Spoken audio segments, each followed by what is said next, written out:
Як муҳоҷири тоҷик дар Москав, ки баъди эълони пирӯзии билети лотореяи умед дошт 105 000 рубл русиро гирифта ба ватан бармегардад, зоҳиран бо киссаи холӣ ба Тоҷикистон истирдод мешавад. Аҳрор Мустафоқулови 37 сола мегӯяд, як афсари полиси шаҳри Москав билети лотореяи бурднок ва ҷоизаро соҳиб шуда ӯро дар боздоштгоҳи Сахаров ҷой додааст. ҳамаи вешома баровардан, ай дастам гирифтанд, баъд гуфтам мегардонем, нагардонданд. Ай дастам гирифтаги камераш ҳам ҳаст, амрӯза худашон медонад ки гирифтаги гирифта будам, ман гардондам, задурун документота монда меган, ман гуфтам чӣ хел монда нест.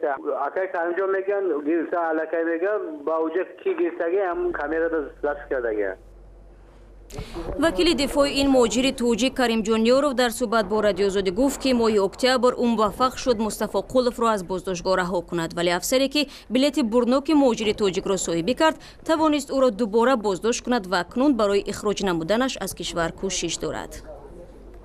мутаассифона аз тарафи полис дуюмбора ихроҷ карда шуд ва ин дафъа аз тариқи боздоштгоҳ. Боз ҳамон полисе ки дафъаи якумро ихроҷ карда буд тариқи суд барои гирифтани билети лоторея, боз ҳамон полис ӯро боздошт карда ба додгоҳ бурда ва аз тариқи боздоштгоҳ ихроҷ кард ва худи ҳозир Мустафоқулов дар боздоштгоҳи Сахари шаҳри Москав мебошад.